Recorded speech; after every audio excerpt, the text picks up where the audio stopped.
Great.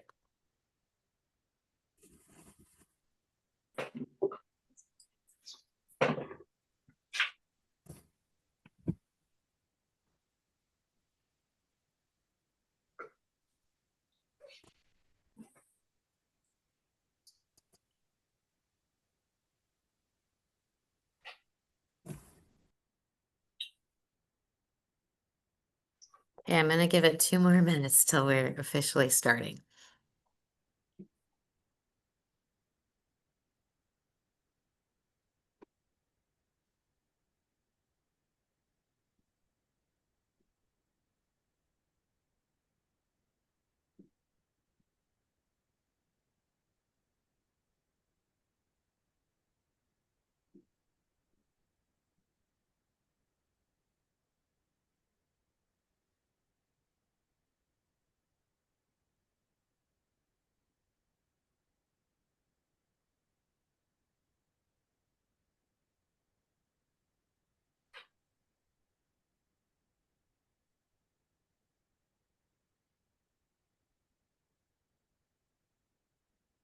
All right, well, we're just waiting 1 more minute, and as we wait, just a reminder, if possible, turn on your camera so we know who we're speaking with.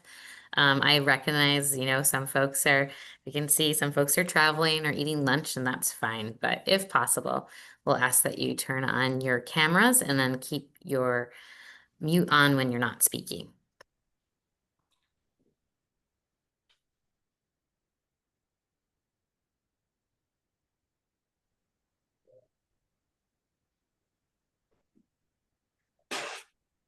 I think we're almost at quorum with the majority of folks.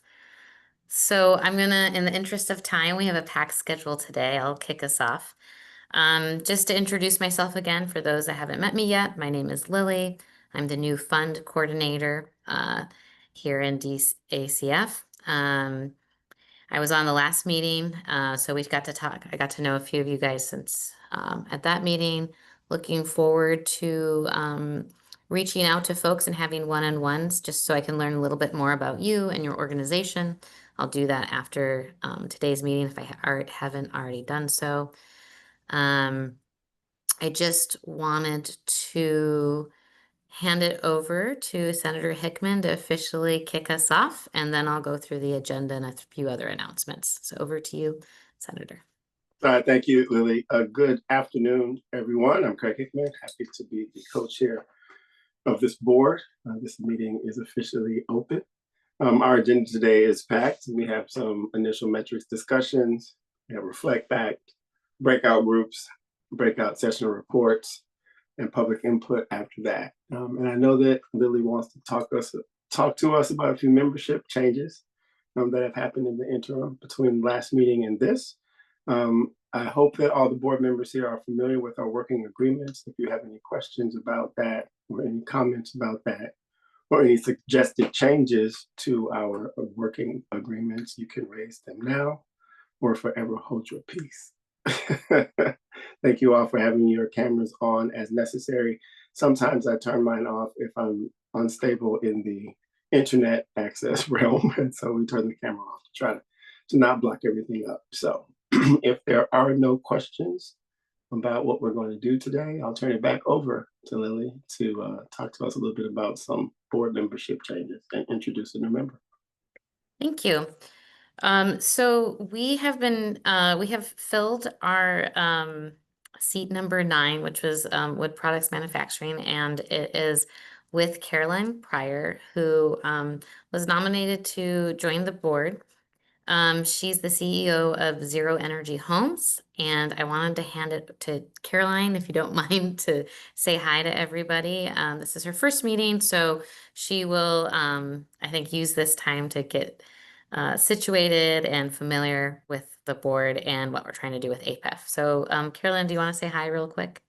Sure. Yeah. Thank you, Lily. It's great to be here, and thank you to the commissioner for this nomination. We are bringing a home product to market that is built with 80% plus Maine materials. So that's part of where we fit into the forestry supply chain, and we just built our first house in Searsport, and yeah, we're off. So very honored to be part of the group. I love the statute, and yeah, so thank you. Welcome. Happy to have you here. Thank you. Thanks, Caroline. And then we do have some kind of some sad news in a way that Trisha is no longer going to be on the board because she is not working with MFT anymore. We're working on setting up the process to for someone else to replace her. We have Alex today from MFT, who is representing for them today, and we do need to go through the formal process of nominating and whatnot. But I just wanted Alex to say hi. He's joining us today as kind of a member of the public, so he could observe the meeting. So Alex, do you want to say a quick hello? Sure. Hey, folks. I'm Alex. I work for Maine Farmland Trust on the Farm Viability Program for the last 10 years. And in no way am I going to be able to fill Trisha's role here. I know she brought some really great leadership to the group, and we profoundly miss working with her every day. But I do appreciate the organization's inclusion in this process, and I'm excited to get caught up on all the work that you folks have been doing. Thank Great. you. Thanks, Alex. Thanks, Alex. As I mentioned, it's still an ongoing process, but just wanted to make sure the board knows who's on and who will be participating today. So thank you.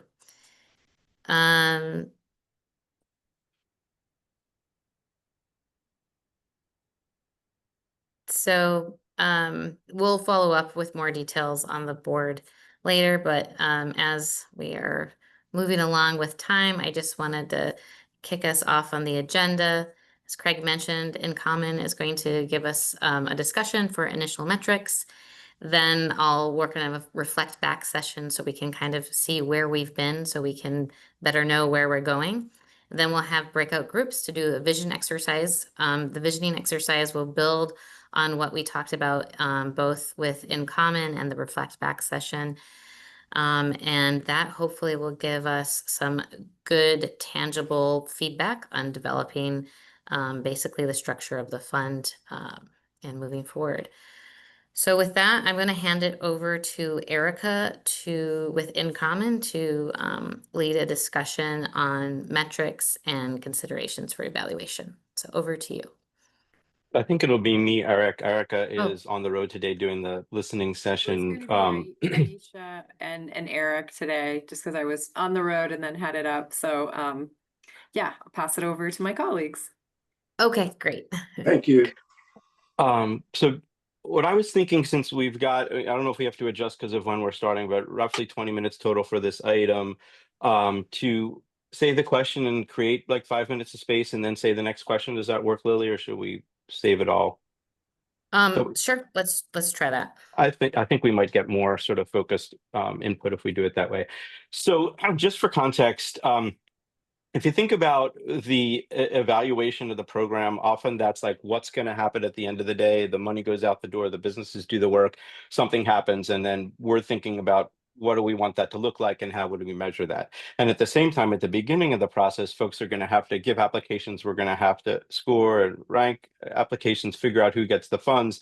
And that also has a sense of what are we looking for and how do we assess it and prioritize things. And so there's really a through line in this conversation on what we're going to look at the end of after the money is spent and what we're looking at now before the applications come in. And so as we think about designing the first request for applications, some of the questions here are really designed to help you folks hone in on relative importance of various things or different ways of looking at aspects that benefit from clarity as things move forward. And so we discussed it and looked at a range of different considerations that have come up in the benchmarking reports and your conversation so far, and selected 3 questions for today.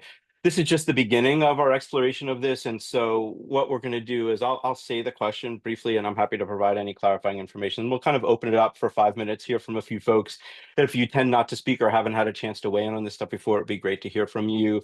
But we'll close it down so that we can have a little bit of time with each of the questions. And again, this is really just the beginning of the consideration. We're not making decisions now, and we're not figuring out every detail, but it's really to get the wheels spinning for everybody and also you all as a group. Does that make sense? Lily, anything to add before I get into the first question? Sure, let's go ahead with that and change as needed. Great. Oh, Bradley's coming. So the first question has to do with, there's a range of stages of development of business and there's a range of scales of business, and they all have an important role to play in the program. So looking at the relative balance of how funds are allocated in that regard, some funding would be related to benefiting a specific business like a cooler. Another might be a piece of processing infrastructure that enables 40 producers to access a market that they wouldn't otherwise access. So the question is, how can the fund balance direct impacts for individual businesses with impact at a supply chain level? So take any clarifying questions and then we can open it up for 5 minutes.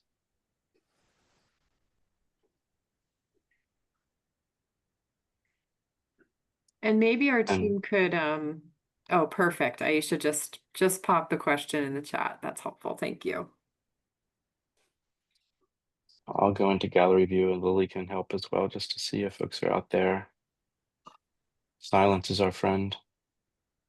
Yeah, please feel free to ask questions. I know Murata wasn't able to make it today, but Eric shared a few observations in an email that we can share.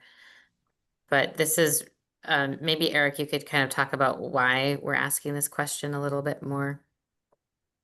Well, one way to think about it, and then you can see this in Claire's straw version of the program, typically with the Working Lands Enterprise program in Vermont, and it depends on the total funding levels for a given year, but generally there are relatively smaller grants that are designed to do a specific thing for a specific business, and without putting the burden of saying, how are you going to make the whole system or the whole supply chain or the whole value chain change because of this? And we've talked about before, those are easier to geographically distribute because it's benefiting the business where they are, and it takes off from there. In contrast, sometimes when appropriations allow, larger grants can be strategically placed to help make something happen in a supply chain. And folks can talk about sawmills or food hubs or processing facilities. There's a range of different things in that infrastructure space, which folks have prioritized around uses of funds when you've been talking about it. And so it's a balance, especially in the opening round. If you have $500,000, it's a serious consideration. How much money does it take to do a supply chain impact? And if you can do a small number of those, what are you going to do or not do for individual businesses? So it becomes something that you have to weigh and consider. And so that's why this is a question about balance in that regard. And again, later today, we're going to talk in a blue sky level, and then also in a more constrained and focused level based on current funding levels. So if that's helpful.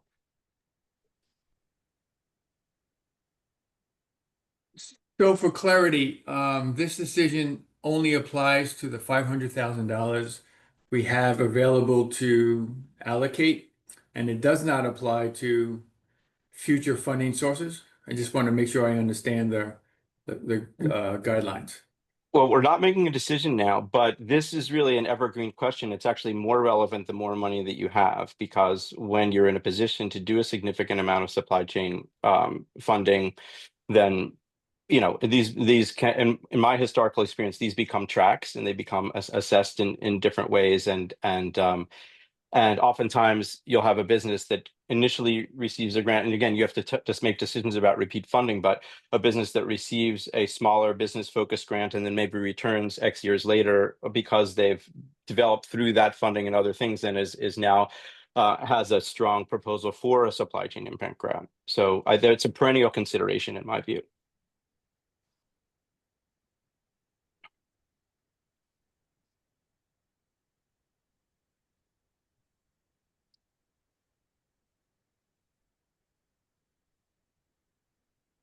I mean, I think this is related to what we'll talk about further down. It was this idea of like a two-tiered system as well, and I think Murata also wrote about it in her email about, probably we want to give the option for this fund to do both. I would think from the feedback that we saw from past meetings. But with the 500,000, you may want to say, okay, with less funding right now, we're going to focus more kind of at that business level, or not. It's really up to what the board thinks. I think it depends on what we want to achieve. So you can think about, what are we going to achieve? Blue sky, which is when we're fully capitalized, and then what do we want to achieve right now? Dana, I see your hands up. Yeah, I'll chime in. I mean, I've been pretty consistent, I think, to Eric's question, and also because I work pretty closely with the Vermont Enterprise Board as well. The small grant situation is here today, gone tomorrow, and it doesn't, especially in forestry logging, it doesn't make a huge impact, especially year to year because of appropriations. So, having a revolving loan fund that recapitalizes itself effectively will have a bigger impact as long as the interest rates are much lower than commercial rates. Because it can recapitalize itself, it's going to be a self-fulfilling situation that will allow more and more companies to take advantage of it. So, in this situation with a small amount of money that's really heavily dictated upon by legislative appropriations on an annual situation or even a biennial basis, my vote is to have that revolving loan fund with interest rates that are fairly aggressive to help, motivate investments by small businesses. Thanks, Dana. And we're going to touch on the loans and grants side of the equation a little bit later as we move into the vision piece. So thanks for bringing that into the mix as well.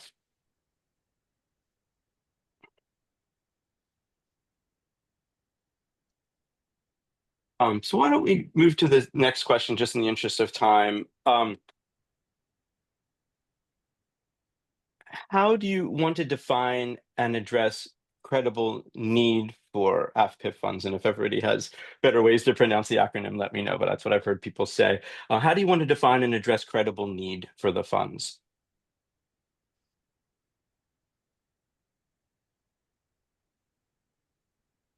I read through Murata's notes as well. I think she was spot on that, like, if you're, at least as a food producer, if you're a food producer, a small food producer, a medium-sized food producer in the state, you have a need because it's hard to grow, and you're competing against a lot of things working against you at all points, and we leverage everything we have, and there's not always much left.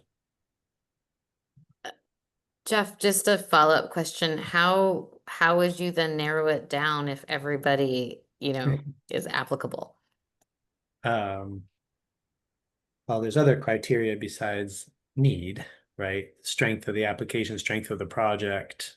I want to see strong projects that are, more guaranteed of success, profitability being one of them. Great. And we have seen demonstrated market demand signals as a success factor in some of the benchmarking. But we've also heard in our discussions here about focusing on folks who haven't accessed capital in the past. And if those folks don't have the, if you looked at traditional financial assessment metrics, they might not meet that criteria. And so, with limited funds, where are the directing the funds, and how are you making the decision about how to do that? Is part of what's included in this question. Yeah, and that's a good consideration point as well. I meet you on that one. Other thoughts? I kind of agree. I think part of what Jeff was saying, and correct me if I'm wrong, but we don't want to ask the applicant to show us their need. I think we need to define in the eligibility requirements or the direction that these funds can be used in such a way that we're kind of defining the need ahead of time. And again, we want to simplify the application. And I agree with what Murata said. I mean, the landscape analysis has already been done. We know this whole statute was created because there's such great need. And it seems like, yeah, there's at least two different tracks in terms of small grants to individual businesses, larger loans and grants to more systemic impact programs. So even those are going to have different eligibility needs and definitions, which then require separate evaluations at the end as well. I think we're looking at least these two different tracks.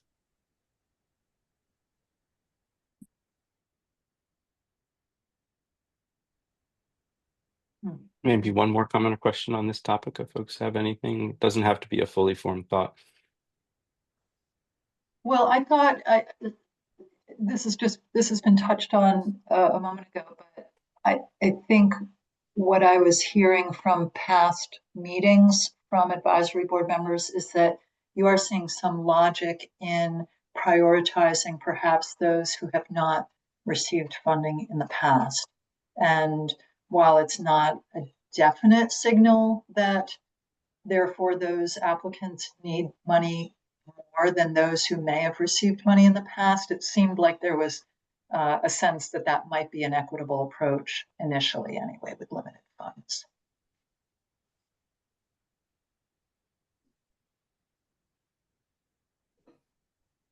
I had a couple of questions. Is the term credible need, is that, where does that come from?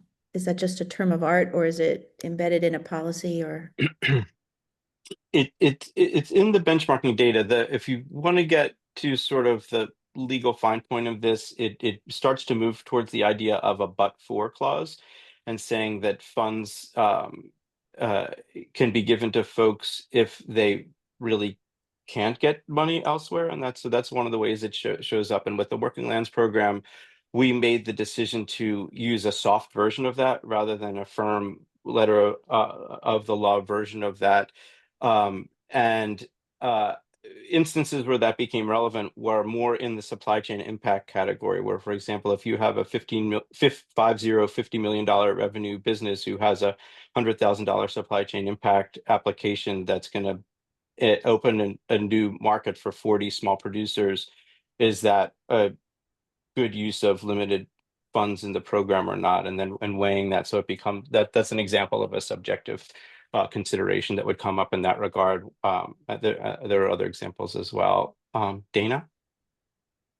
Yeah, I think you can expand this beyond the statutory definition, but you can also use, whether it's hiring consultants that can do survey instruments, or even an assessment of need by industry or even by subsector of industry. That would be one way. Or even direct surveys of industry will help you ascertain what the critical industry needs are. And you can do those annually.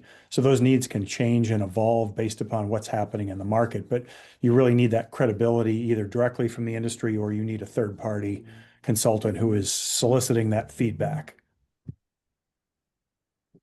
And I feel like we did a little of that, Dana, but we were sort of, we did have a broader brush in some of our look across industries. In so the survey we did and some of the research we did earlier on, and I just want to like reiterate, there is this two buckets of need, right? There's individual business need, and those businesses that have been going to the statute. Let me see if I can just pop it in here. Addressing barriers to capital access for businesses. So barriers to capital access for businesses. And then also prioritizing increased investment for underserved. And so there's the individual business need, and this goes back to the first question, there's the individual business need, and then of course there's the industry needs. And so they are kind of two different things, and they certainly can very much complement each other, I think. Yeah, no, I had the same thought. And I think there was an assumption that the design of this question that it was in relation to the business rather than the use of the funds. And the credible becomes your deliberative process. And again, whatever benchmarks you want to use as external reference for it. But if application comes in, person says they need the funds, or business says they need the funds, and then you're having a conversation of, does this is this credible in the view of the review committee or the review team? So I just want to check with Lily in relation to time and the third question and how you'd like to approach things from here. Sure, let's ask the third one. It's a big question. We're not going to resolve it. I think it would be good to get 2 or 3 comments on it because it's something that can be further discussed in the visioning exercise, and then I'll follow up with folks after this meeting. Great. So I'll read it. Given the statute's goal to invest in historically marginalized, underrepresented, and underserved communities, including rural communities, what is your reference definition of socially disadvantaged?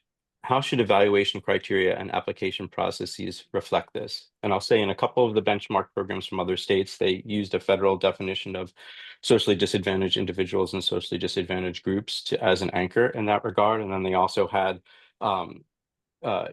geographic population areas that were defined at a state level that were looked at when impact was being assessed. If your program is going to impact a community that fits the state level definition of like I can't remember the exact term, but a justice neighborhood, then this is in Massachusetts, then that becomes part of the baked into the evaluation criteria.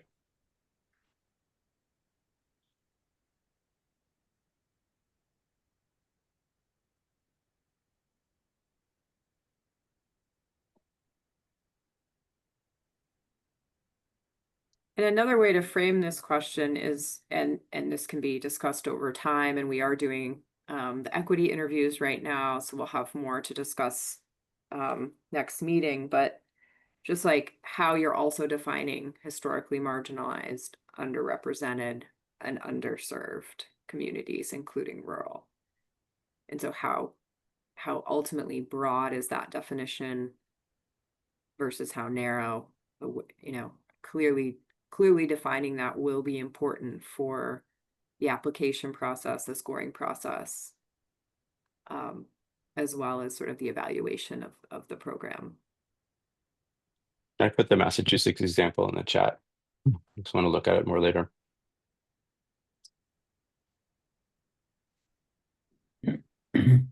Well, one concept I'd throw out there, which is what MOFGA has tried to do in some of our programming, is to allow people to self-identify. I mean, I see the importance here of at least putting some definition or criteria around it, but I wouldn't really want to see a bunch of check boxes on an application where do you fit in this box or that box on this question? I'd rather allow people to self-identify.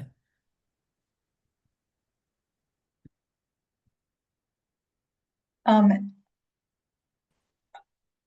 think this is a question to be answered at another time, but historically, I've looked at the statute and have thought that it did define it already by including the phrase, including communities of color, low-income communities, and rural communities that typically lack access to capital. And so I have assumed that since it didn't say including but not limited to, that the intention was to focus on those 3 subcategories, if you will, or that it sort of pulled at it. That's how by statute it was defining historically marginalized, underrepresented, and underserved communities. So in some respects, I thought that work had almost already been done for us. Knowing that there's always nuance in everything, but that would probably provide sufficient guidance to start until we find 1 or 2 cycles in that it's insufficient. But and maybe I'm oversimplifying it, but that's where I was originally thinking we stood on it, on the definition.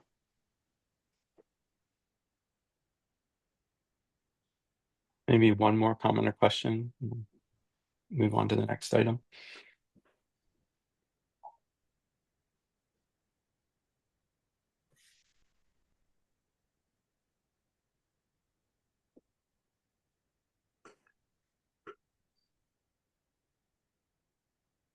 Okay, well, I think, thanks, Eric, for that and bringing these questions up. We may need to get a little bit more detailed in definitions.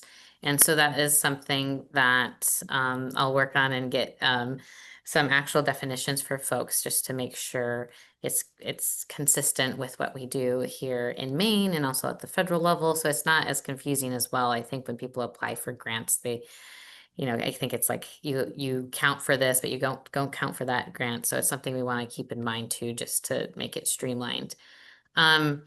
If folks want to chat more about these questions, I know that Eric and Erica, Aisha, they're available. I'm available as well if you have more comments, because we're going to take feedback from you all, or if you want to send an email like Murata did, in order to really put more substance to the fund. We can talk about these questions too when we go into our breakout groups, and we do kind of our visioning exercises for our 500K and for the kind of blue sky vision as well. With that, I wanted to talk now a little bit, just kind of reflect back to you all what was discussed at the last meeting. And I'll also ask Eric to do a real quick overview of financial instruments, because that will help us with our visioning exercise. Just so we know where we've been, and that will help us understand where we need to go.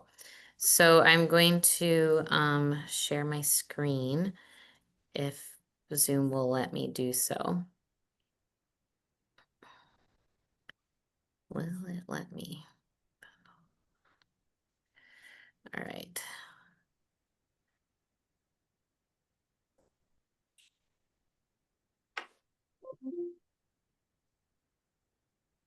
Okay. Here we go. Okay. Can everyone see the presentation? I see some head nods. Great. All right. So this is really just to talk about the update to the, designed fund ideas.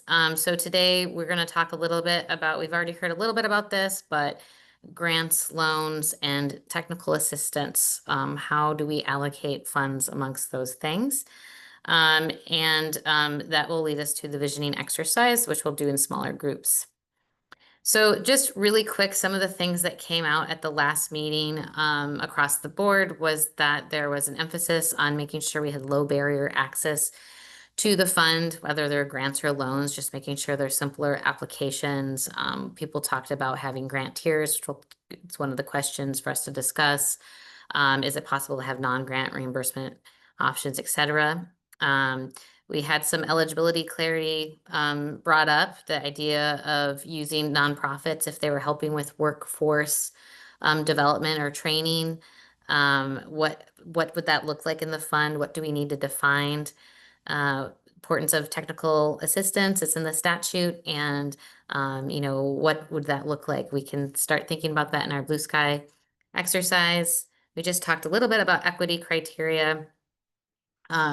And then also the idea of flexibility in funding. We know this is an infrastructure investment fund, but is there a case-by-case consideration for certain items like soil amendments, for example, which is kind of like the infrastructure for everything soil is. So that idea of something for us to consider, and we should have that in our fund definitions and structure. So really quick, the forestry group, again, talked about for workforce development. We just heard Dana talk a little bit about green funds and loans. And what would that look like in the forestry sector? The food system group, we talked about, as Jody mentioned, prioritizing new applicants, making sure that we pair financial coaching with new applicants. We talked about having this dual track. It could be for growth stage and startups, or simply just by amount, smaller grants and loans versus larger ones. And we also mentioned the need for quick funding decisions, because these are businesses and they can't wait, to run their business for us to approve a loan or a grant or not. And then the agriculture group talked more about, I think, micro grants, having flexible, nimble instruments, making sure we have a clear list of eligible and ineligible costs with waiver options, There was some discussion about support for Maine grown inputs. What would that look like? How do we define that in the fund? Do we give that extra points, something for folks to consider in the visioning exercise? And again, just making sure we're leveraging off of other funds with other DACF programs or other federal grants. So those were the breakout groups. There was a few cross-cutting themes again that came out in every single groups. I talked about simplifying the process. We talked a little bit about making sure it's accessible across the board. And I think geographic balance is brought up, but I don't know where we landed on that. Is that an issue or is that something we don't want to consider? So it'd be great to discuss that in your smaller groups. And again, making sure we have a clear role of what TA is doing, how much are we funding it for, et cetera. And again, leveraging funds.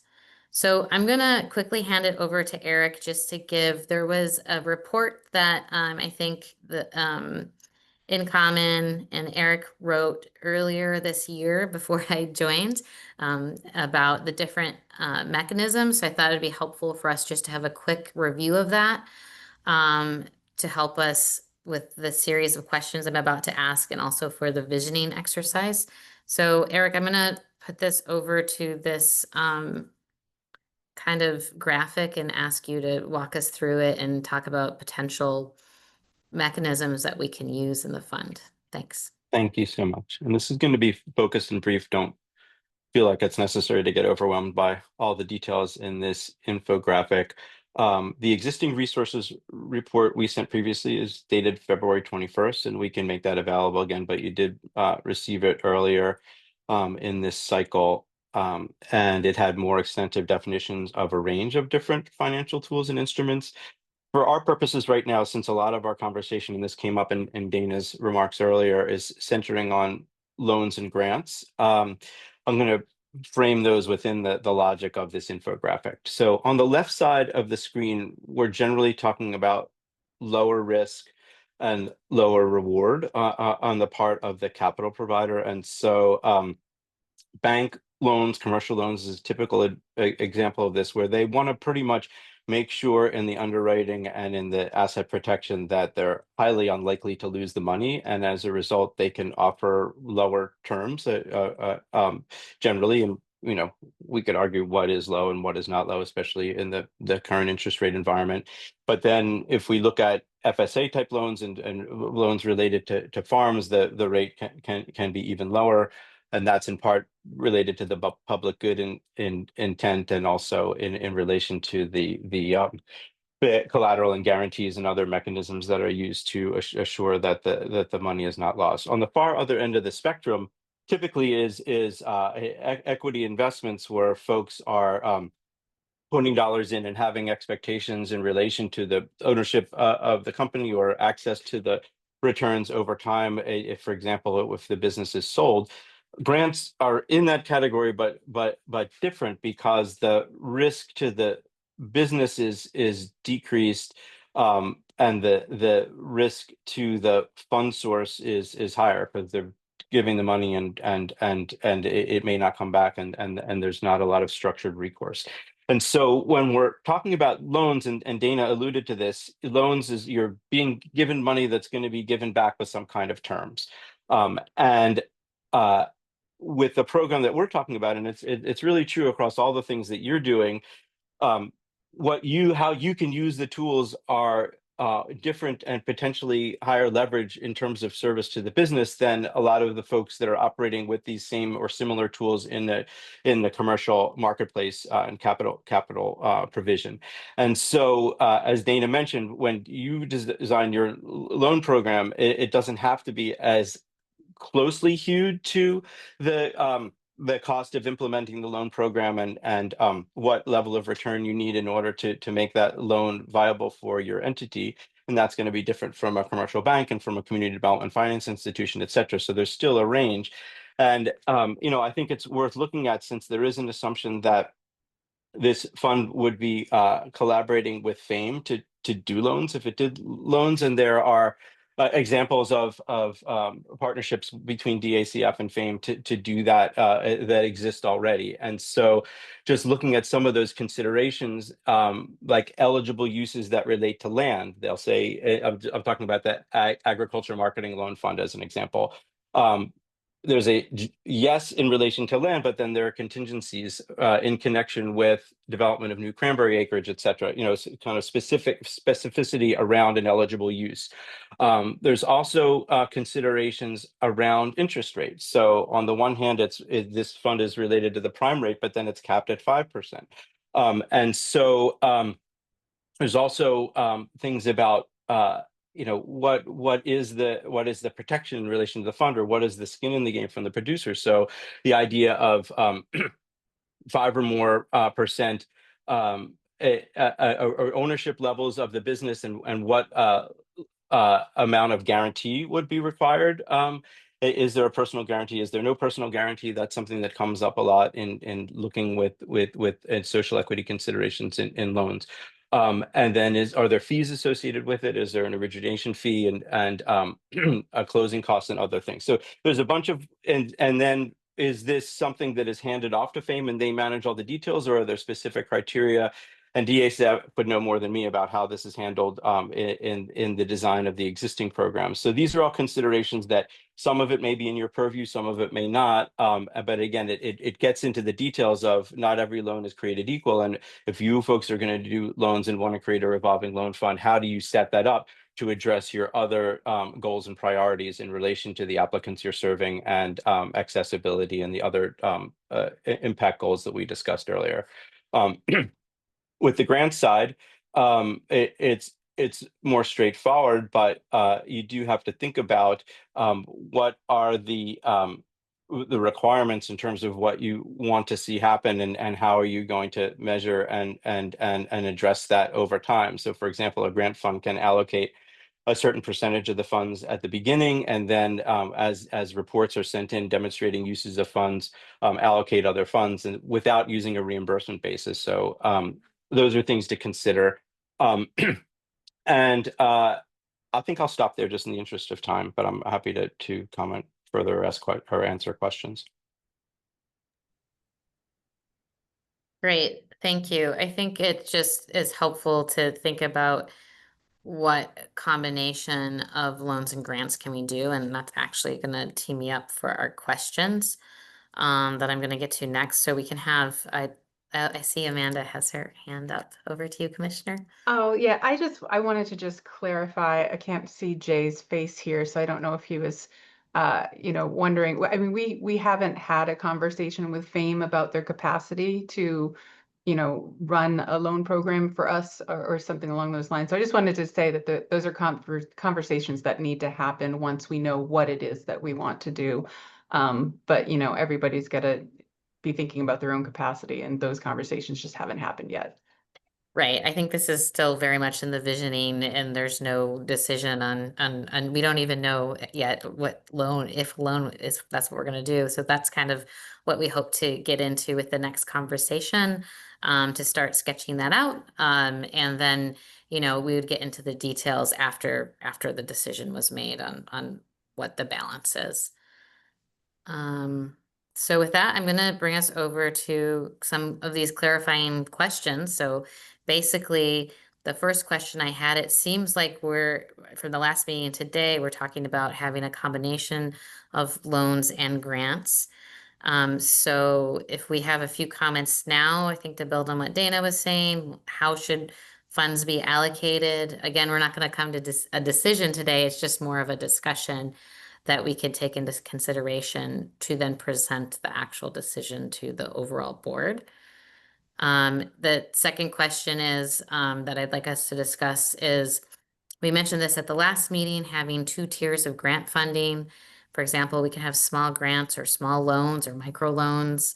There's a lot we can do, which would be, we'd have to decide at how much we would want to do for that. And then also we could have larger grants. And then would we have eligibility criteria requirements be different? Should anybody be able to apply for the large grant?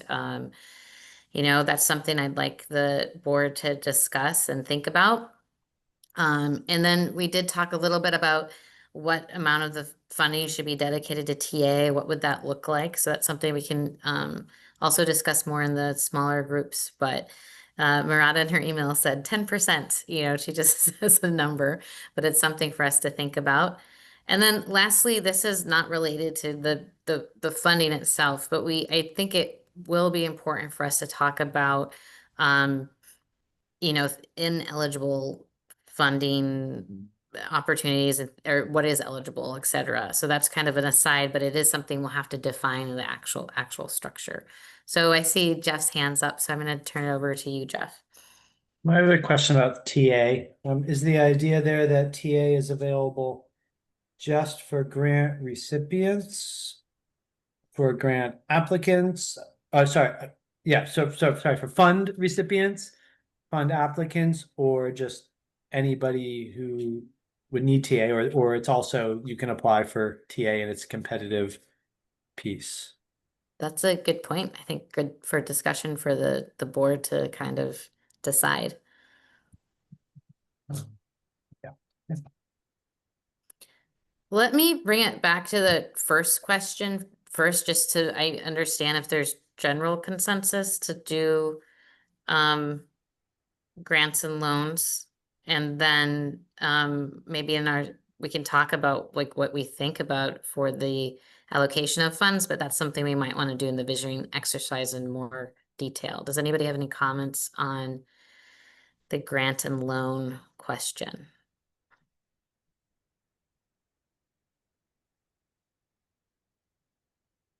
No strong feelings other than, Dana, over to you. Yeah.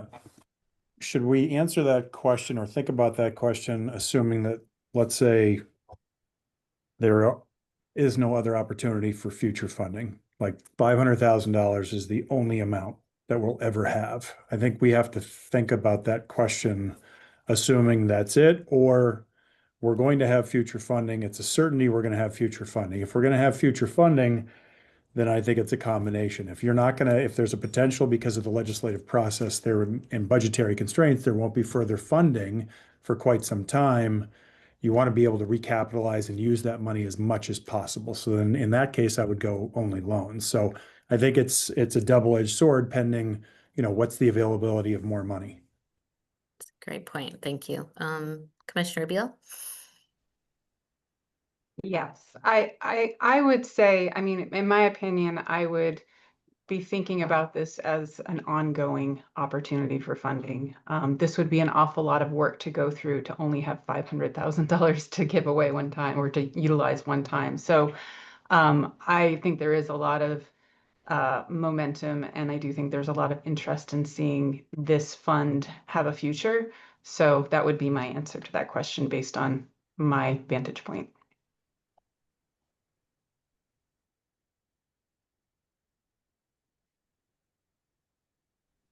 And this is just for the initial round, we want to, I think, definitely make sure that, as Commissioner is saying, it's a lot of work. So we want to structure something that could have the option for both, and it may change year to year based on availability of funding. I know, just a thought, I know that the bond draft that was floating around had some of these determinations in the language. So is it necessary for us to draft this on an ongoing basis right now if the legislation to fund it is going to make these determinations or change what we're deciding now anyways?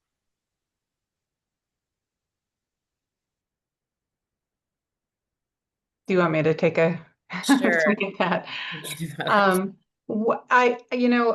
We never know what's going to happen in the future with any piece of legislation.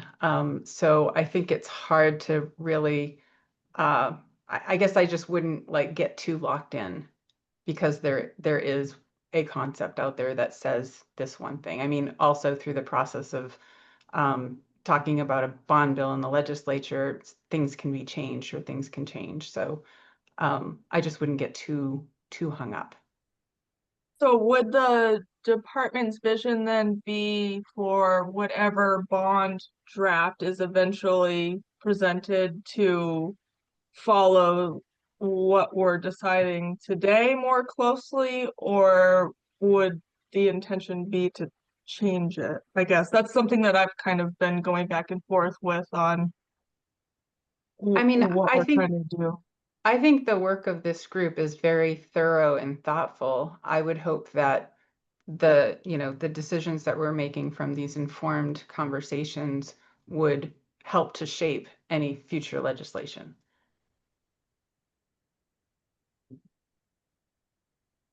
And I think for the exercise, we might want to think about, in general, if it's fully capitalized, and then with this, like only 500,000, what do we want to see?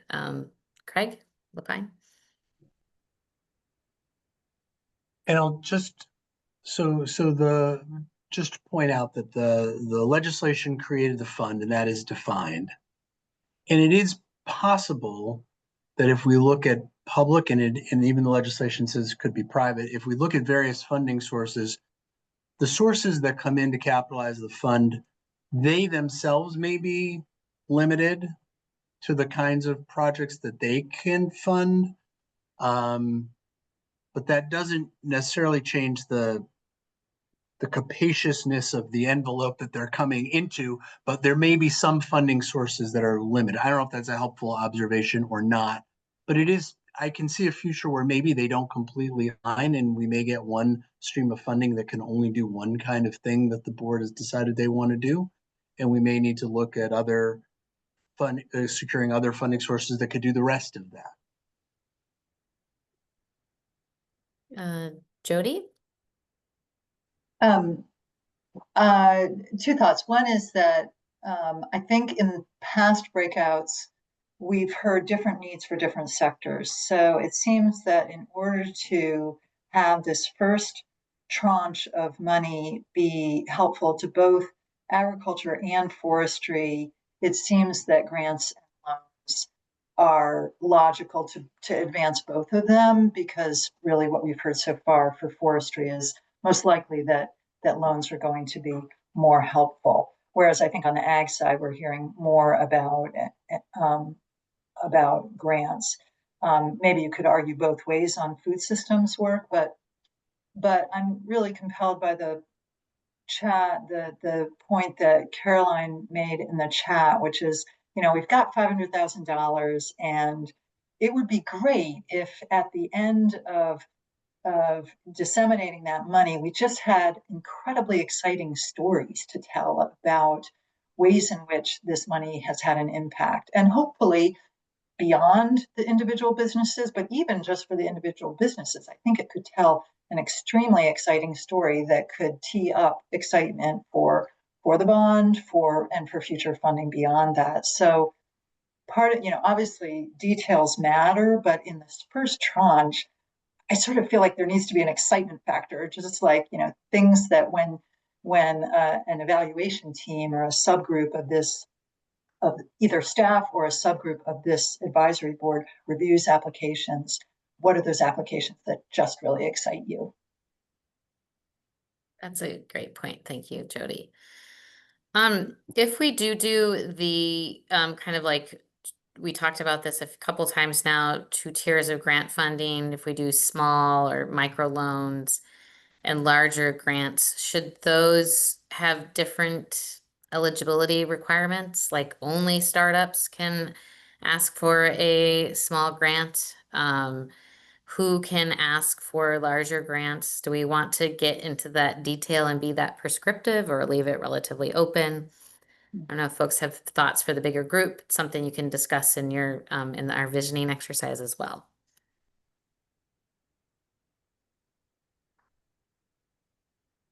It's really getting into the details, but eventually we'll have to kind of hammer all of them out.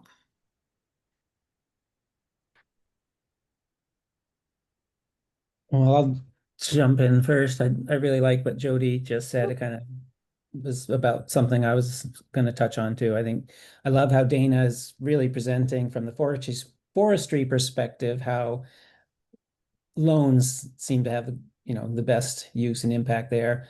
I'll be the advocate for the agriculture industry. I think grants are best, so I'd like to see both. And I think, small grants in farming are very impactful, not just for startups. I think we could prioritize or give, higher point ratings to startups, but even a farm 20 years in could use an $8,000 piece of equipment that they otherwise couldn't capitalize.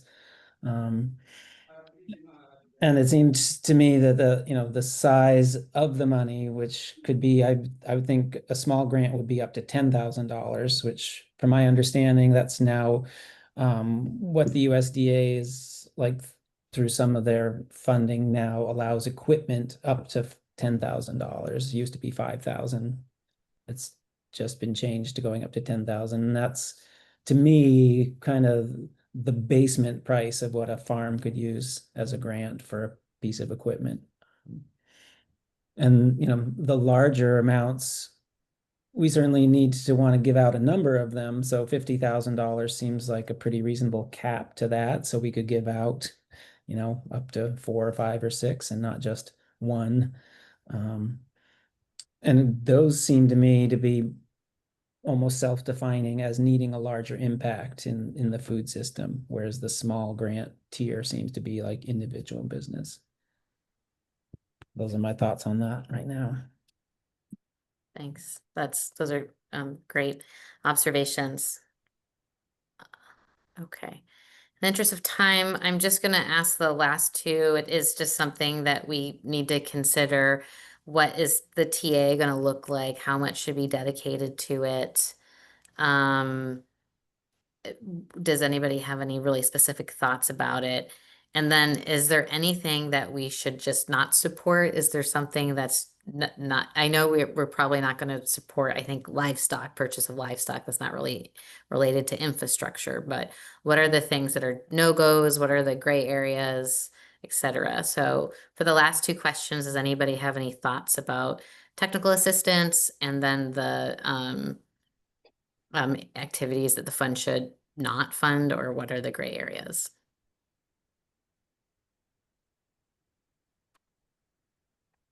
I was trying to figure out how far TA money goes and what does TA cost? Is it $150 an hour?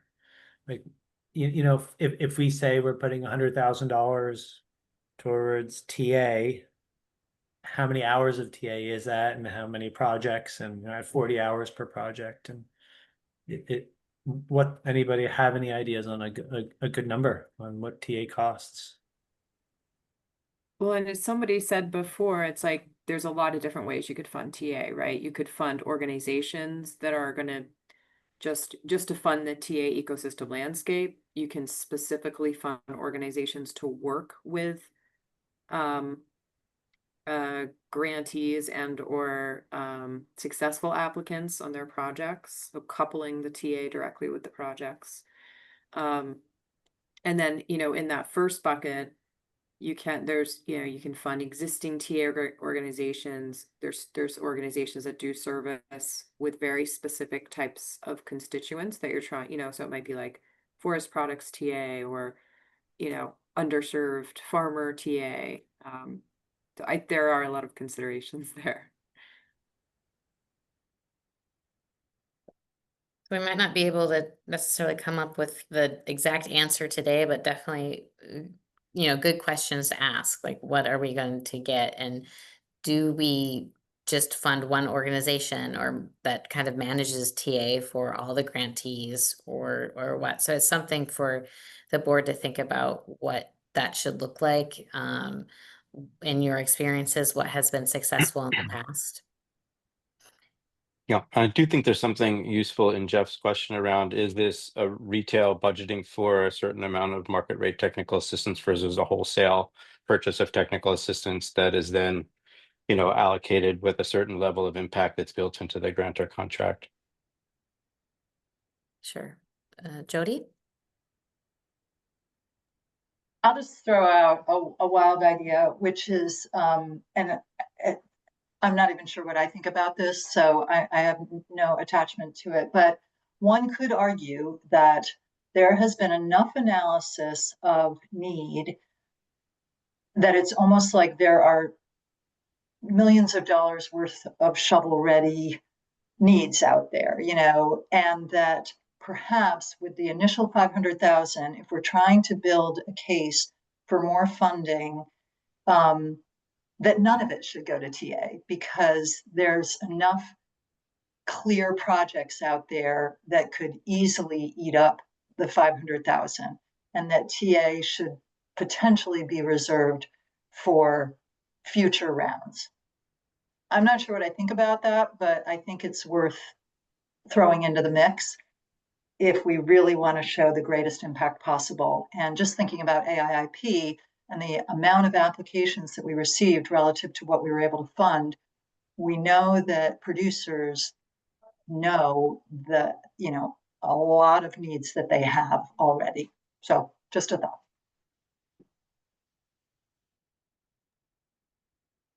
There's a lot of TA out there available already. It was interesting from the discussion, maybe this is a small group discussion, but from the larger discussions, some of the other discussions, we need TA, but I also think that there's between MTI's Merck program, which has, I'm not sure how well they're funded, but they seem to have a lot of funding available for TA, and MCE and MEP and others. There's a lot out there. And CEI. Commissioner? I will just share, I'm having a flashback, a recollection of conversations we had with the Dairy Task Force when that was meeting and working on recommendations. And one of the areas of TA that was identified as a gap is somebody who can help with design and development of plans for plant expansions, whether it's equipment or finding right-sized equipment, and some of those technological engineering type questions that folks don't always know where to go. And so I just wanted to share that. I remember that being called out as a need for TA. Yeah, we had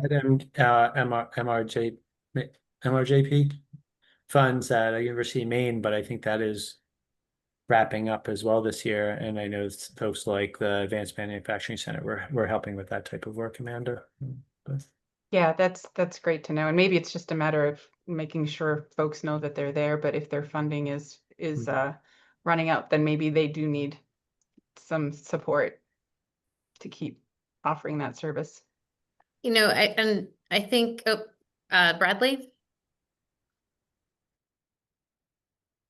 Hi, I'm a member of the public, so I'm not sure if this is an appropriate time for me to speak. I just I wanted to comment what Jeff just said, which was Maine MEP does some of that advising that Amanda Beal, Commissioner Beal was talking about, and I'm not sure what their status of their funding is right now, but I do know that they were in danger of losing federal funding. So I just wanted to sort of mention that, and also mention that a lot of these service providers are starting to lose federal funding. So just a consideration. Thank you.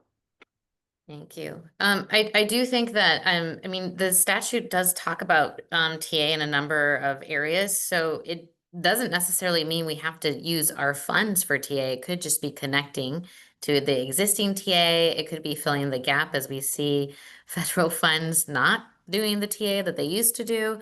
So it could be something that we keep open, but it would be helpful to talk about like how we envision using either existing organizations and funds that are already out there, or just also reserving some of our own for the technical assistance and what are the biggest needs. And then really quick, lastly, is there anything that is an absolute no-go? We can't fund this, like it's not going to happen. Any infrastructure related activities that is a no? Or anything that we should be aware of or flags? I wanted to say something about the loans. what I'm seeing is if it is going to be a loan that's going to carry interest, it's going to create a barrier for some community members because for us, we can't accept interest, we can't pay interest. So that's going to be a no-go for a group of people. So that is something I have a concern about. Otherwise, if it's a mixture of payments, grants, and also loans, then people will know to go for grants, and if they get it. If they don't, then they don't. But if it's just go to loans only, then that's gonna be creating a huge barrier for a lot of people. Great, thank you, Muhadeen. That's a good comment and why we should do kind of a combination.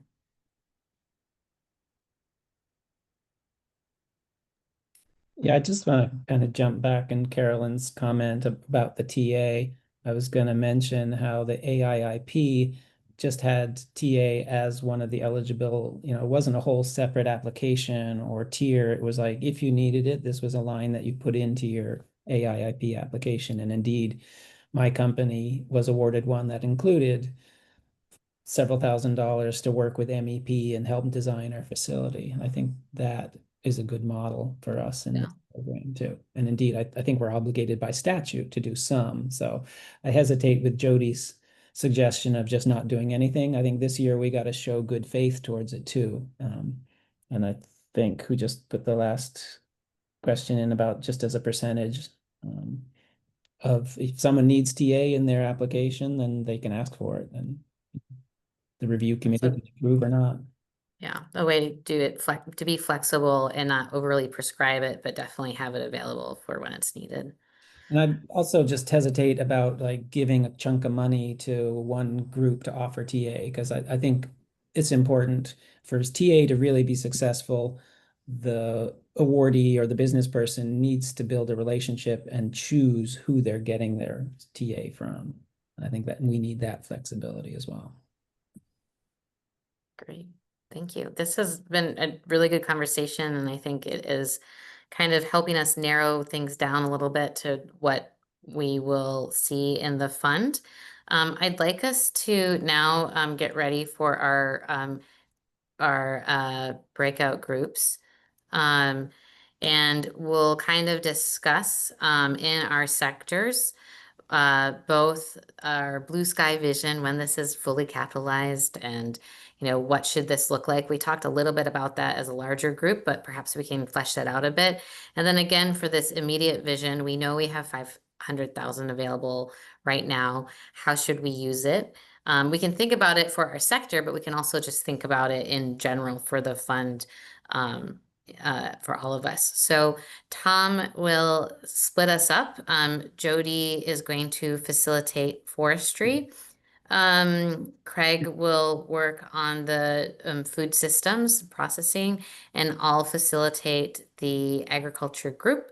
So we'll chat in there for the next couple minutes. The facilitators will capture folks' comments, and then we'll come back with the bigger group and share out.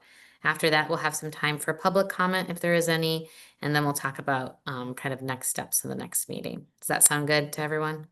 Lily, how much time do you want to devote to this? Let's see here.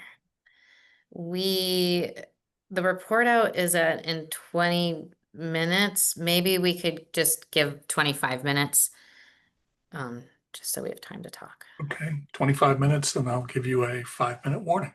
Great, thank you. A quick question, Lily. Yeah. You used this term twice so far, I think today, fully capitalized. So are you talking about billions and trillions of dollars, or how do you define fully capitalized? Because I don't think we will ever get there. Yeah, I don't think we're going to have billions or trillions of dollars. This is a public fund. But I think in general, when we think about state funds, and feel free, Craig or Commissioner Beal, to chime in, it should be a good maybe $5 or $10 million, but we're not going to, this is the state of Maine, so trillions is not part of the equation. Or I would say billions is also not part of the equation. Craig, do you want to chime in a little bit? Well, there was a proposal in the 131st legislature, I think, and the number on that was $20 million. I don't recall what the bond number is, but I think in my mind, that's what we've been talking. That's been the high end we've seen. Well, Okay. I proposed a higher end the very first time this bond came up, and it was actually $200 million. Okay. I don't think we should. We have to think big, and we know that we can conceivably get money from sources that are not public. Not that there's a whole lot of money floating around out there, but we know Maine's at the end of the line, and we know that we have a charge to feed ourselves more Maine food. So we need infrastructure, and we need a lot of money to make that happen. And I'm going to be ambitious and say we should be shooting for a $200 million. That's what full capitalization means to me. Just to answer the question directly, Matt, it's $200 million. Great. Thanks, Greg.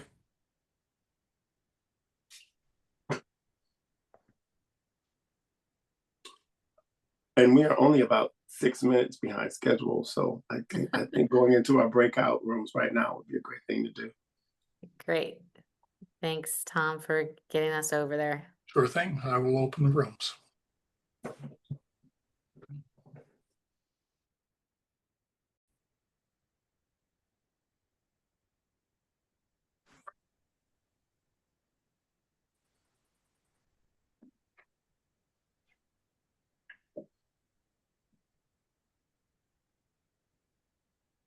Hello.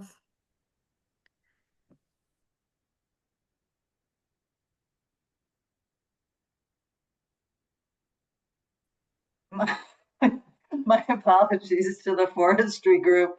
I was trying to ask one last question in 30 seconds and I booted myself out of the breakout group. So I think I captured the essence.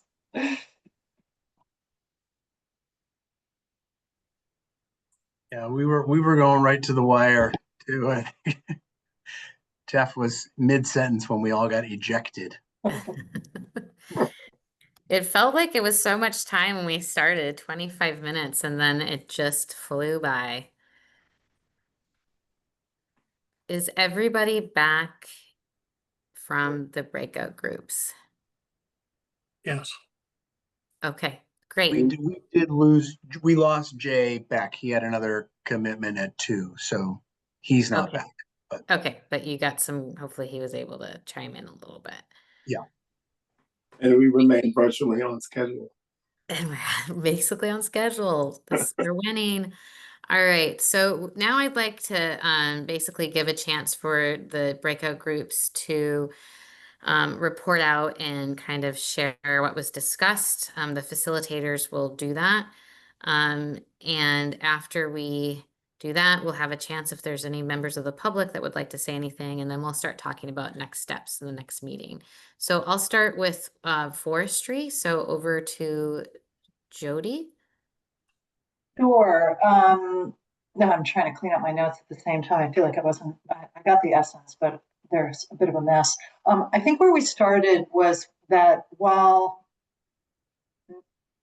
on the grand scale, if we had a lot of money, certainly what's needed for the industry as a whole is manufacturing infrastructure. And theoretically, we could pair AFPIF money with something like the bond, the bond proposal for a CLT manufacturing facility. So that's at sort of the theoretical level. But when you really look at the potential scale of money that could be available, knowing that this fund supports 3 different sectors, those in the forestry subgroup really felt that what is better scaled to this fund, even when it is far more capitalized than it is currently, is to focus on the logging sector of the forestry industry. And that small grants for small markets to help buy down, well, that there were 2 threads. One is that new equipment is needed, that existing logging businesses are needing to purchase new equipment, and the market conditions are not such that they can afford to do that. The interest rates are too high, and their equipment is outdated and too old. there was another thread which said we also need to continue to build the workforce that supports those, that populates those logging businesses, and that money should be targeted to them as well. So even at a highly capitalized level, the logging industry, the logging sector really is rising to the top here. When you drill down into the fund at its current size, it was even more so. I would say that there was a feeling that it should be, at least for the forestry sector, exclusively low interest loan focused. And essentially that if capital was provided, was available at something like a 1% interest rate toward equipment purchases, it would essentially be buying down interest on other loans that the logging contractors had. Essentially acting as, in essence, a loan guarantee. And the feeling was also that since LD 1313 that was carried over is focused on a tax credit for logging trucks to make it consistent with how the ag sector is taxed. And please, Krista, help me out here in just a moment, but that by focusing on low interest loans for equipment purchases, that really is kind of the sweet spot in the near term. I think there might not have been complete unanimity around should some money be available for workforce development. There was a thought that there might be a need for some money for that as well, which would more be on the grant side than the loan side. But I think the overarching point was about low interest capital. Could others jump in if I misrepresented something?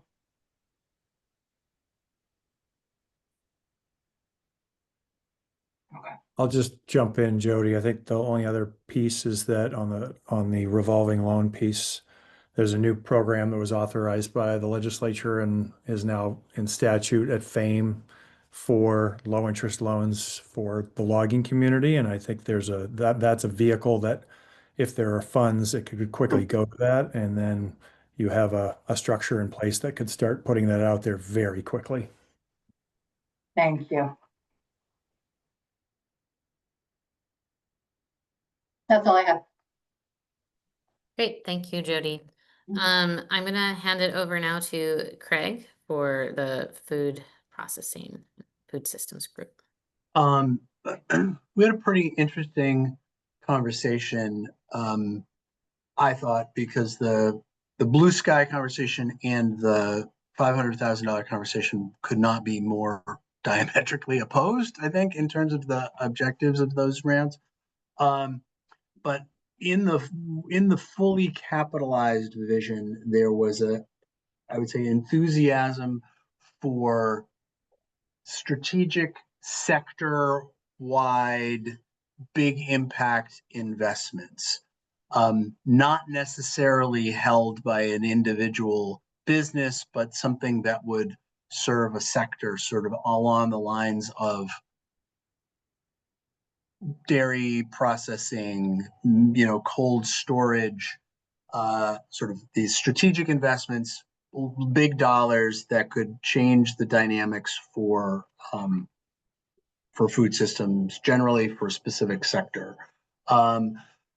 Some considerations, and please jump in, folks, but some considerations as those are made are consider the affordability of what is on the other end. Are we investing in sectors that make food more accessible and affordable for Maine people? What is the regional geographic reach? And is there a way, would there be a way to structure large investments so that the infrastructure is somehow more durable than an individual business? Is a new public entity created to be this, or are there some guarantees around the investment so that if an individual business goes out of business, that infrastructure somehow persists? So those were some of the questions we looked at. Jay specifically made a plea that we reference, and the logging group did it as well, just to remind folks about the kinds of loans that currently the department stewards, and that they are relatively low interest. Like the Dairy Improvement Fund is a 1% interest loan product. And so we are talking about generally, in the realm of loans, pretty accessible kinds of tools. So that was sort of the big picture. Like, that was at least one of the main things that I heard, was like, can we make these big systemic structural investments? The flip side, it was an interesting conversation on the $500,000 was, I think there was some support for the idea that I think Jody raised of like, what we need to do is go looking for good stories, and that's going to help us, and so we invest in ways, and I don't want to overstate this, but almost there was a sense like it almost doesn't matter as long as we've got good stories to tell. We can do a bunch of $10,000 grants, some $50,000 grants, but just what we need at the end of it is stories to build the case to get more funding, but that it's not that none of those grants are actually going to be transformative, was at least. So I don't want to overstate that. So let me go to the folks who were actually the group members and not me, the opinionated facilitator. Anybody want to weigh in? Matt or Jeff? Yeah, that was great. Transformative perhaps for the businesses, possibly, but not so much for the larger system. Craig, I think you did a good job of explaining what was at least discussed. We were kind of thinking about framing the 500,000, that we would split it equally 50-50 between ag and forestry, just as a starting point, and with $250,000 to split for ag, is that enough to make a statewide improvement to move the needle at all? And I don't think it's enough money. So then, is there a different benefit to gain through placing that money in places that would help us get more money, so that the additional money, and I love Senator Hickman's estimate of $200 million, that can make a big difference. So how can we use the funding that we have now as a proof of concept to convince people to give us a lot more, so then we can make a real big difference in the state? Thanks. And that is all we had, Lily. So back to you. Great, thank you. Those are all really helpful comments and very clarifying. For the agriculture group, we had a couple key takeaways. I think one of the points that we talked about is that where the ag folks, they talked about grants are, they feel that grants are more appropriate for small farmers and medium-sized farmers, food producers. There's also mention that more and more federal funding is disappearing by the day. So people are really hurting right now, and even being charged interest may not be very feasible for them. We haven't talked too much about meat and poultry processing, but Senator Hickman mentioned that's also a priority for local food systems as well. We talked about a scale of investments, so that there should be an emphasis on small and medium-sized projects over large ones. This idea of how we can have small grants can be very catalytic for small businesses, small farms, medium-sized farms. And then there were some examples given of really large projects that have happened in the past here that have failed or are failing. And so this idea of like, we can be nimble and small and catalytic still with this funding. Sometimes a $10,000 grant for Nicholas was saying for a wild blueberry farmer could make a huge difference. We also mentioned that the goal is to create more resilient and sustainable food systems through targeted support. So that also kind of supports, kind of small and medium-sized projects that are really focused. We talked about the role of technical assistance, how it could be something that is identified by the applicants when they're applying for the loans or the grants. It should be built into grants to help them apply and succeed. Going back to the idea of there's a number of underserved populations that may not know where to begin or how to apply. How do we make sure that they have the technical assistance to do so? We also want to make sure that, again, it was mentioned to make sure that the application for the grants and just the kind of implementation of them is worth it for the size of the grant. We don't want to make it so complicated that it's not really worth it for the business owner to even get it. It shouldn't be more than what it's worth. We talked a little bit about equity and underserved criteria that applicants can self-identify. We talked about this in the bigger group. But how will the board decide how to prioritize and weight the underserved status and scoring of applicants? So that's something that I think that the board needs to come to consensus on in the next few weeks.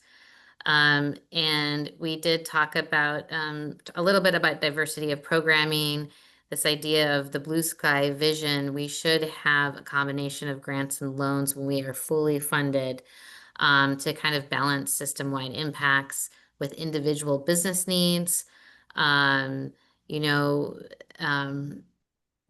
make sure that whatever the sector is has access to what they need. So that kind of echoes what was said in the other groups as well. And then we did also mention, is it possible to reach as many counties as possible to ensure broad impact? Now, I think Nicholas was saying in some counties there's no blueberries, so that we won't see that everywhere. But how do we really make sure that across Maine, multiple communities get to benefit from this fund? So I think all of the breakout groups are helping to kind of funnel us down and narrow what this fund will look like, both at the fully capitalized level as well as what we would do with the 500,000 kind of pilot round, or this initial round as we were talking about. Does anybody have any comments on the breakout sessions or the visioning exercise before I turn it over to public comment? Did anything not from my group not get included, or is there anything you want to underscore from the agriculture group? Thanks, Lily. I think you summed it up, excuse me, very well. Just to put a bit of a finer point on what it looks like to improve a food system through impact. And we can look at this fund, at least in its limited amount now, as an opportunity to invest in the businesses that will create more resilient community-based food systems. So I just wanted to put that out there as well. Thank you. Thank you. Anyone else in the ag group want to comment or underline something? Lily, I think at the end you made a good point that we need to start kind of coming to a consensus on some of these things, and how are we going to do that? And I just wanted the greater group to hear that too, that we need to start getting to that point of deciding what the definitions are, deciding what it looks like, and that you're going to help lead us through that, because I don't think the whole group had heard that yet. So Thank you, Sarah. So before we get into next steps on our agenda is comments from the public. And I think at this point we have Bradley, who is part of the public. Bradley, do you have any comments? Thank you. Hi, thank you. Yeah, I guess I would love to just speak as I work with Coastal Enterprises, I'm the Director of Sustainable Agriculture and Food Systems at CEI, for those of you who don't know me. And I, speaking from the perspective of an organization that provides both lending and also technical assistance, I just wanted to point out something that I've been thinking about, which is one, the benefit of lending, which I think, or including loans as part of this fund, which Dana already mentioned, but is the sort of the evergreen nature, right? So we hope that we will get funding every year for this program, but I think that there's a real benefit in just having that money come back and revolve through the fund, and being able to help more organizations. And I think one of the things I wanted to emphasize that Eric already spoke about is the ability to create really flexible and low-cost loans. Because this is public money, there's the ability to do lending that traditional institutions can't do, and even CEI as a less traditional organization. But we have the money that we lend out, we have to pay back to, for the most part, to folks who are lending that money to us. And so we can't do the low interest loans that would be possible with this kind of fund. So that's, I think it's just important to sort of emphasize that there's the possibility to do 0, 1, 2% loans, which is very impactful. And also there's the ability to think about, this is specifically trying to impact historically marginalized communities. And I think it's important to realize that historically, folks have had trouble accessing financing because they don't have the collateral to back up the loans. There's an opportunity to do some really interesting and flexible things, I think, with this kind of loan. With this kind of funding, you could reduce those collateral barriers, and that could allow folks to access funds who can't otherwise do that. So I just wanted to emphasize that. I do also want to say, I think it was Senator Hickman who mentioned the meat and poultry processing. CEI has been working with a lot of meat and poultry processors, and I will mention one of the things that's been challenging is that because there was some funding that came through the USDA for meat and poultry processors, they've now been left out of a lot of other USDA grant programs. And so the folks who weren't funded with those few programs are now really struggling because they're not being allowed to be part of those programs. So just sort of just a thought there. And then in terms of technical assistance, I mentioned this briefly earlier. I think that we need to be careful about, the federal government has funded a lot of technical assistance programs throughout the state for a very long time. And we're seeing a lot of that funding being retracted, and also particularly funding for technical assistance that supports historically marginalized communities. So I just want us to be aware of that. And I think I've used up my time. So thank you all very much for listening. Thanks, Bradley, for that insight. So at this point, I just wanted to see if folks had any other comments they wanted to share. I do want to thank you all for the rich discussions that we had as a big group and in our smaller group, and just outline a couple next steps. I know In Common will take today's input from the other discussion and the big group discussion to prepare a report and evaluation metrics. We'll get to see it before the next meeting and discuss it the next meeting. I'm going to take kind of what we've heard in this meeting, the last meeting, and past meeting notes to begin drafting kind of directions and ideas for the fund design, making sure we kind of, it seems like at this point, having overall a balance of grants and loans. I do think we need to come to consensus for what we see in this initial phase of 500,000. I'll basically kind of take what I've heard, put it in a document and share it with you to react to, and we can further refine it. So I know we need the board's continued guidance as we're defining criteria, making our definitions, and making some key decisions moving forward. But I think we're getting there in an iterative way. Does anybody have any comments or questions or anything you really want to see in the next meeting?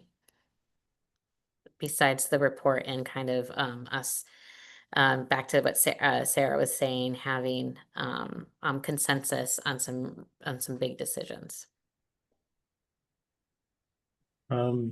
Before, it doesn't have to be for the next meeting, but before this fund goes public, looking for proposals, an acronym other than AFPIF. Yeah, when I first joined, I actually was like, well, this is a mouthful. It's really hard to say, and it sounds weird, and AFPIF doesn't mean anything to Well, anybody. fine. But I guess I'll ask my like Craig and Jody. I will say it's really in the statute already. So I don't know if that means we can change it, or can we just keep it in the statute but refer to it as Agriculture, Food Systems, and Forestry Fund. But just so when we say it, people know what we're talking about. Any other comments there? Or do we just keep it as AFTIF because it's governmental and we do acronyms in the government? Let's take that under advisement. Good. How's that? Good comment, Senator. Thank you. Yes. Anything else? Okay. Well, we'll work on the next steps. I'll be sending out the next meeting materials packet 10 days before our next meeting. So you'll have some homework to do. I'll also be reaching out to you if I haven't already to set up some one-on-one meetings so I can get to know you and your organization better.